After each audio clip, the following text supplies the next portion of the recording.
نحمدہ و نصلی علی رسولہ الکریم اما بعد اعوذ باللہ من الشیطان الرجیم بسم اللہ الرحمن الرحیم وما خلقت الجن والانس الا لیعبدون۔ فنا نہ کر اپنی زندگی راہ جنون میں، کب عبادت کرے گا جب گناہ کرنے کی طاقت نہ ہوگی۔ حضرات اور میرے سامعین دیکھنے والے دوست احباب، میں آپ کے سامنے آج صرف چند ایک چھوٹی چھوٹی باتیں آپ کے سامنے کرنا چاہتا ہوں۔ وہ ہے نماز کی اہمیت۔ اللہ تعالیٰ نے زمین کو بنایا انسان کے لیے، آسمان کو بنایا انسان کے لیے، اللہ نے حلال جانور بنائے انسان کے لیے، حرام بنائے انسان کے لیے، فرشتے بنائے انسان کے لیے، ساری چیزیں اللہ نے انسان کے لیے بنائی۔ اب اللہ تعالیٰ نے انسان کو، بندے کو کس مقصد کے لیے پیدا کی ہے؟ تو آئے اللہ ذوالجلال کا قرآن کیا کہتا ہے؟ فرمایا بسم اللہ الرحمن الرحیم وما خلقت الجن والانس الا لیعبدون۔ اللہ تعالیٰ نے اپنے پاک کلام کے اندر اس بات کا تذکرہ فرمایا۔ اللہ فرماتے ہیں ہم نے جنوں اور انسانوں کو صرف اپنی ہی عبادت کے لیے پیدا کیا ہے۔ یعنی کہ انسانوں کو اور جنوں کو اللہ فرما رہے ہیں صرف میں نے اپنی عبادت کے لیے پیدا کیا ہے، اپنے میرے سامنے سجدہ ریز اور رکوع کریں۔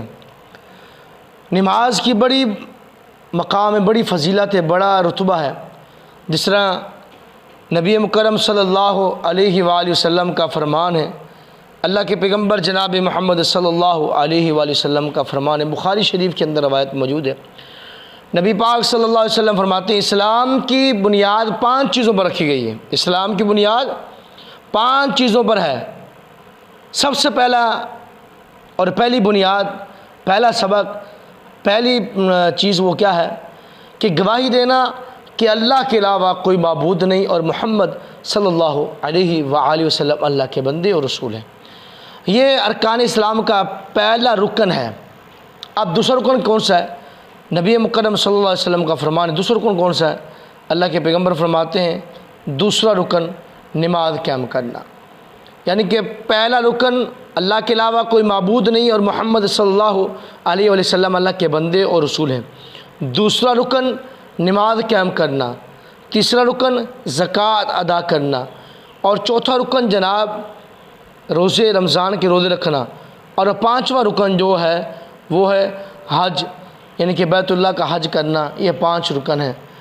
اب ان میں سے جن میں چھوٹ ہے وہ ہے حج وہ بندہ کر سکتا ہے جس کے پاس مال ہو، دولت ہو، وہ بندہ حج کر سکتا ہے۔ زکوٰۃ وہ بندہ ادا کر سکتا ہے جس کا مال اس کے یعنی کہ زکوٰۃ کے مقابلے میں زکوٰۃ تک پہنچ گیا، وہ بندہ اپنی مال میں سے سونا، چاندی اور مال کا زکوٰۃ ادا کر سکتا ہے۔ اور روزے یہ بھی فرض ہیں، ان میں بھی معافی نہیں۔ خود اگر بیمار ہے، بیماری کا مسئلہ ہے، روزے رکھنے کی طاقت نہیں، کسی کو روزہ رکھوا سکتا ہے۔ اور دوسرے نمبر پہ عقیدہ توحید، اس پہ بھی کوئی کمپرومائز نہیں۔ عقیدہ توحید ہوگا تو ہر چیز اللہ تعالیٰ قبول فرمائے گا۔ اور اس کے بعد نماز قائم کرنا، نماز کسی صورت میں بھی معاف نہیں۔ اب ایک بندہ کہتا ہے اللہ میں بیمار ہوں، میں وضو نہیں کر سکتا، اللہ کہتا ہے تیمم کرو۔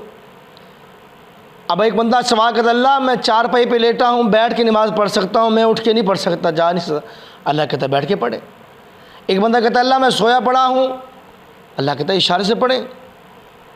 یعنی کہ نماز سفر میں ہوں، گھر میں ہوں، کہیں بھی ہوں، نماز معاف نہیں، نماز کے بغیر گزارا نہیں۔ اس لیے میرے بھائیو، اللہ نے کئی مقامات پہ سب سے زیادہ نماز کی اہمیت، نماز کو پڑھنے کا حکم دیا ہے۔ نماز پڑھنے سے اللہ تعالیٰ خوش ہوتا ہے، روزی میں برکت آتی ہے، اللہ تعالیٰ مال میں برکت ڈالتا ہے۔ اللہ سے دعا ہے اللہ مجھے اور آپ کو 5 وقت کا سچا اور پکا نمازی بنائے۔